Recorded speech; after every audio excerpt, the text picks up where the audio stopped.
Bruce Lee faces a real dilemma. He's on the verge of stardom in the United States with a projected TV series on the horizon, but he's just achieved superstardom as a film actor here in Hong Kong. So what does he choose, the East or the West? It's a kind of problem most budding movie actors would welcome. It's the Pierre Burton Show, the program that comes to you from the major capitals of the world.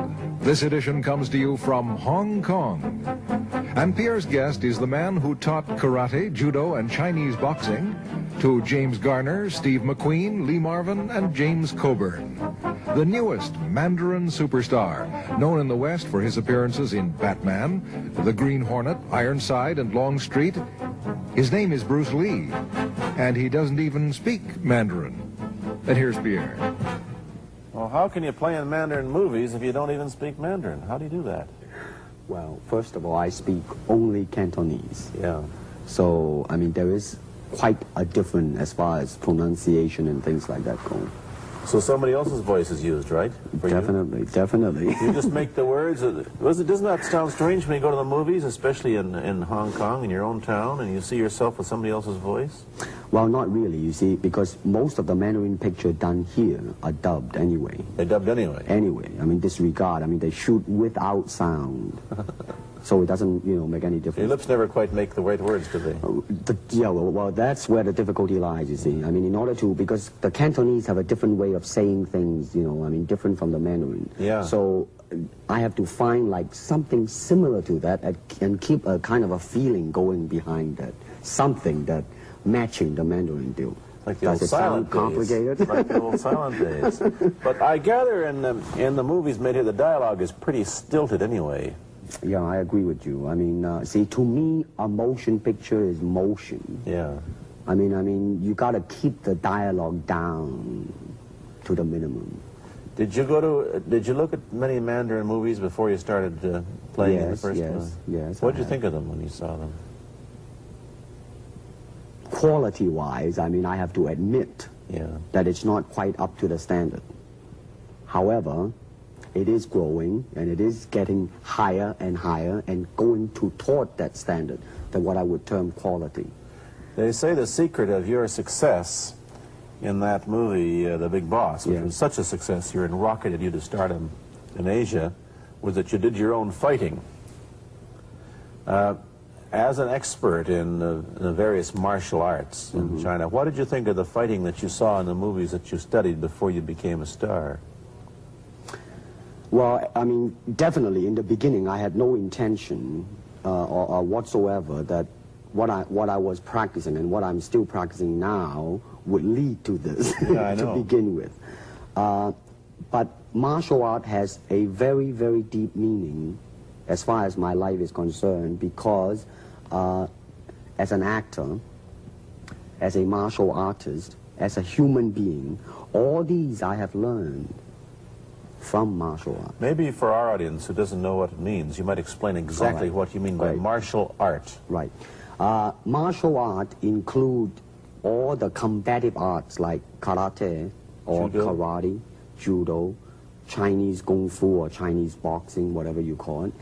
All those. You see, like Aikido, Korean, I can go on and on and on. But it's a combative form of fighting. I mean, it's not, some of them became sport, but some of them are still not. I mean, they use, for instance, kicking to the groin, jabbing fingers at the eyes, and things like that. No wonder you're successful in the Chinese movies. Are full of this kind of action anyway. They needed a guy like you could... Violence, man. So you didn't have to use a double when you moved into the motion picture world here. You did it all yourself. Right. Can you break 5 or 6 pieces of wood with your hand or your foot? I'll probably break my hand and foot. But tell me a little bit... you set up a school in Hollywood, didn't you, for people like James Garner and Steve McQueen and the others? Yes. Why would they want to learn Chinese martial art? Because of a movie role? Not really. I mean, most of them, you see, to me, at least the way that when I teach it, all type of knowledge ultimately means self-knowledge.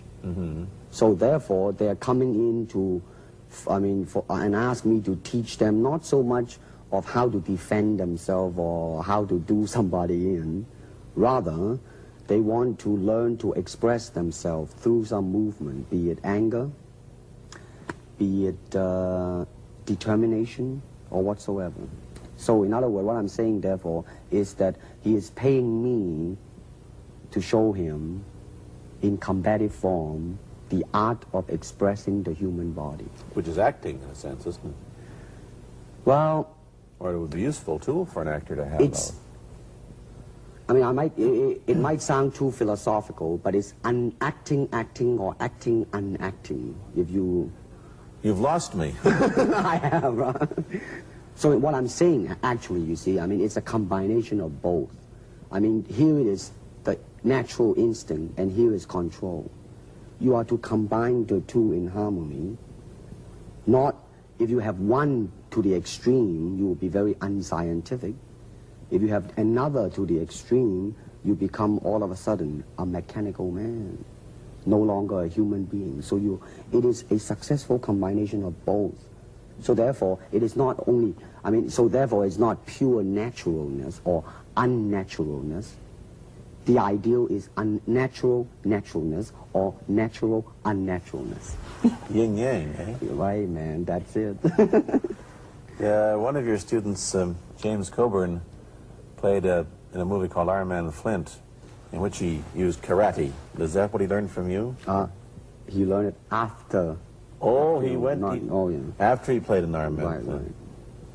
You see, actually, I do not teach, karate, because I do not believe in styles anymore. I mean, I do not believe that there is such thing as like Chinese way of fighting or the Japanese way of fighting or whatever way of fighting, because unless human beings have 3 arms and 4 legs, we will have a different form of fighting. But basically, we have only 2 hands and 2 feet. So styles tends to not only separate man, because they have their own doctrines, and then the doctrine became the gospel truth, that you cannot change,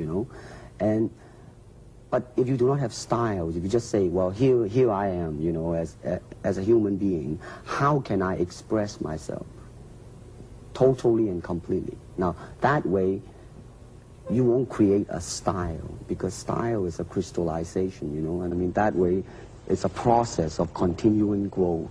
You talk about Chinese boxing. How does it differ from, say, our kind of boxing? Well, first, we use the feet. That's and then we use the elbow. And you use the thumb, you name it, man. We use it all. You have to, you see, because, I mean, that is the expression of the human body. I mean, everything, I mean, not just the hand.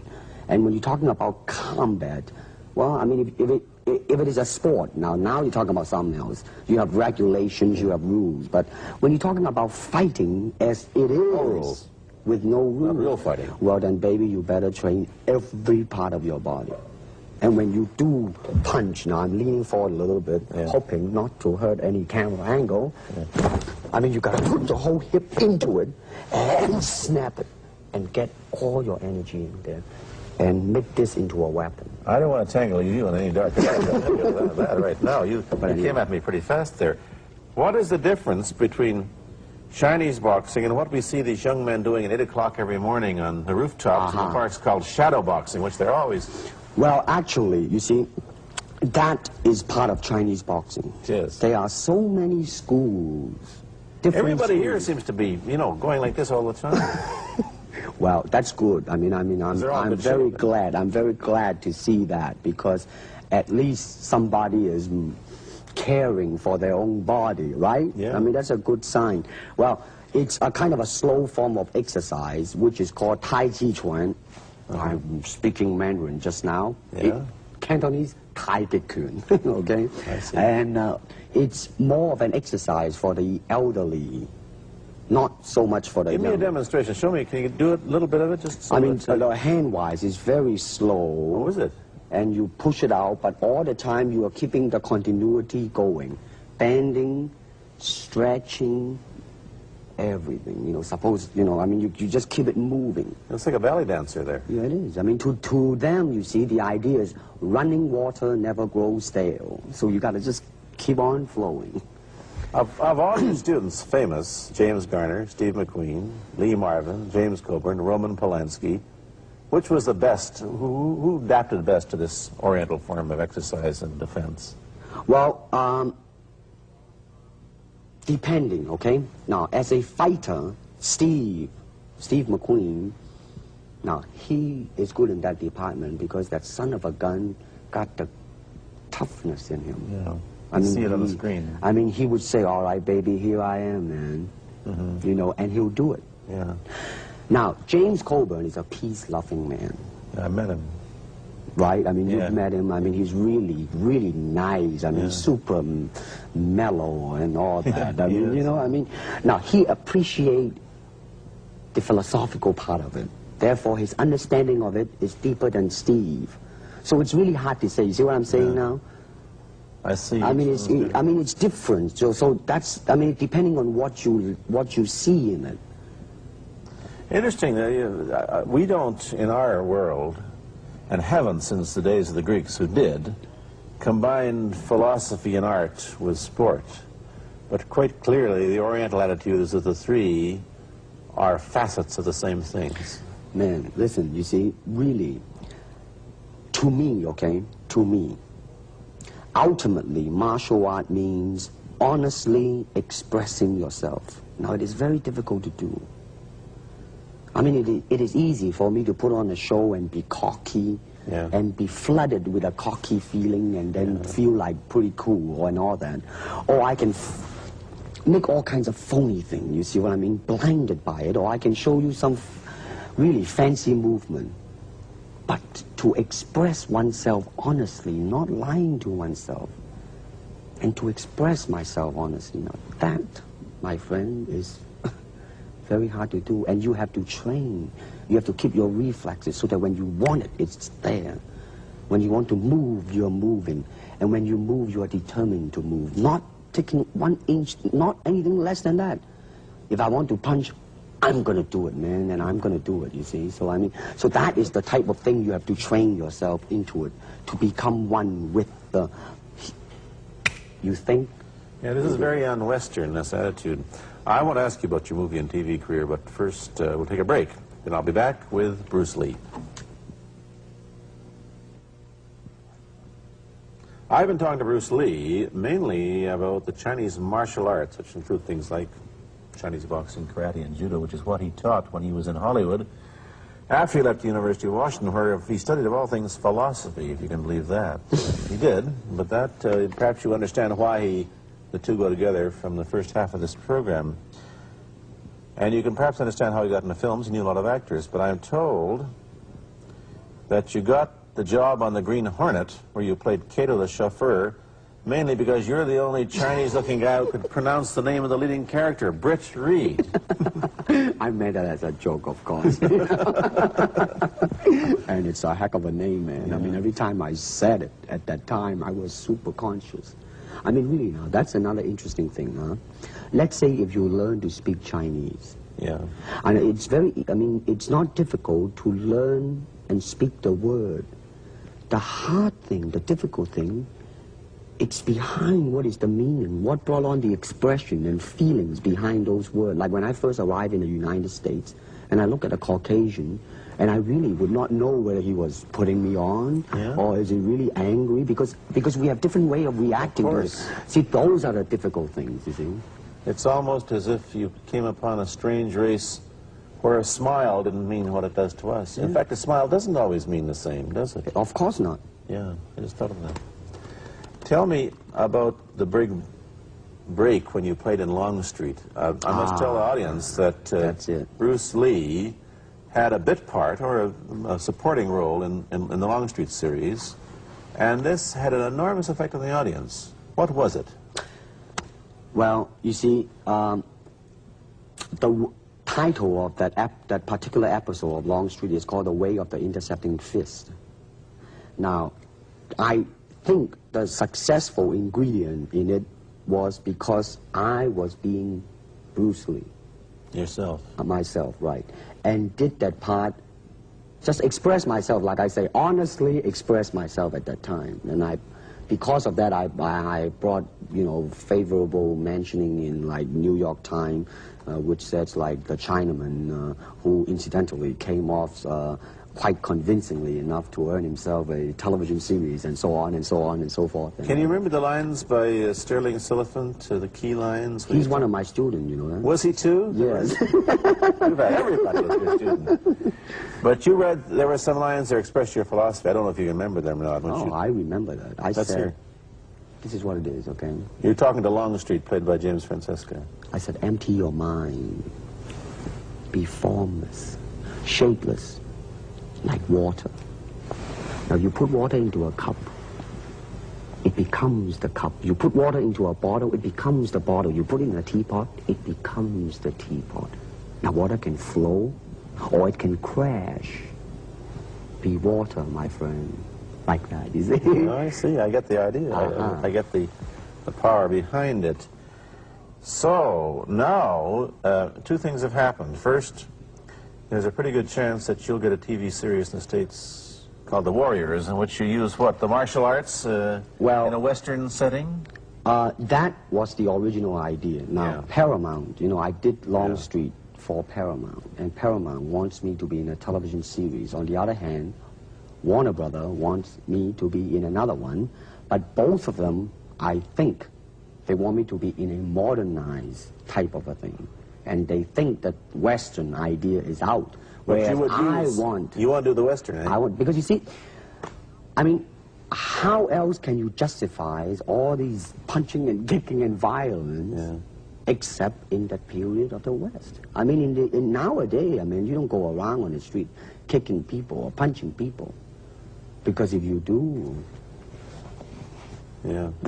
that's it. I mean, I don't care how good you are, you know. But this is true also of the Chinese dramas, which are mainly costume dramas. And they're all full of blood and gore over here. Oh, you mean here? Yeah. Well, unfortunately, you see, I hope that the picture I am in would either explain why the violence was done, whether right or wrong or whatnot. But unfortunately, pictures, most of them here, are done mainly just for the sake of violence. You know what I mean? Like, you know, fighting for 30 minutes, get stabbed 50 times. And but I'm fascinated. Let me give you your microphone back. I'm fascinated that you came back. I am a martial artist. You came back to Hong Kong on the verge of success in Hollywood and full of it. And suddenly, on the strength of one picture, you become a superstar. Everybody knows you. You have to change your phone number. You get mobbed in the streets. Now, what are you going to do? Are you going to be able to live in both worlds? Are you going to be a superstar here, or one in the States, or both? Well, let me say this. First of all, the word superstar really turned me off, and I'll tell you why. Because the word star, man, it's an illusion. It's something what the public calls you. You should look upon oneself as an actor, man. I mean, you would be very pleased if somebody say, hey, man, you are a super actor. It is much better than, you know, superstar. Yeah, therefore, you've got to admit that you are a superstar. You're not going to, if you're going to give me the truth. I'm honestly saying this, okay? Yes, I have been very successful, okay? But I mean, I think the word star I mean, I do not look upon myself as a star. I really don't. I mean, believe me, man, when I say it. I mean, I'm not saying it because what are you going to do? Let's get back to the question. Okay. Are you going to stay in Hong Kong and be famous? Or are you going to go to the United States and be famous? Or are you going to try and eat your cake and have it too? I am going to do both because, you see, I have already made up my mind that in the United States, I think something about the Oriental, the true Oriental should be shown. Hollywood sure as heck hasn't. You better believe it, man. I mean, it's always the pigtail and bouncing around, chop, you know, with the eyes slant and all that. And I think that's very, very out of Is it true that you were the first job you had was being cast as Charlie Chan's #1 boy? Yeah, #1 son, yeah. They never made a movie. No. They were going to make it into like a new Chinese James Bond type of a thing. Now that, you know, the old man Chan is dead, Charlie is dead, and his son is carrying on. But they didn't do that. No. Batman came along, you see, because and then everything was started to be going into that, you know, that kind of which you were in. But is I it... mean, by the way, I did a really terrible job in that, I have to say. Really? You didn't like yourself? I didn't see it. Let me ask you, however, about the problems that you face as a Chinese hero in an American series. Have people come up in the industry and said, well, we don't know how the audience are going to take a non-American? Well, such question has been raised. In fact, it is being discussed, and that is why The Warrior is not going to be on. I see. You see, because unfortunately, such thing does exist in this world, you see, like, I don't know, certain part of the country, right? Where, like, they think that business-wise it's a risk. And I don't blame them, I mean, in the same way it's like in Hong Kong, if a foreigner come and became a star, if I were the man with the money, I probably would have my own worry of whether or not the acceptance would be there. But that's all right, because if you honestly express yourself, it doesn't matter, see? Because are you, how about the other side of the coin? Is it possible that you are, I mean, you're fairly hip and fairly Americanized. Are you too Western for Oriental audiences, do you think? Oh, man, like, how? I have been criticized for that. You have, eh? Oh, yes, definitely. So. Well, let me say this. When I do the Chinese film, I'll try my best not to be as American as I, have been adjusted to for the last 12 years in the States.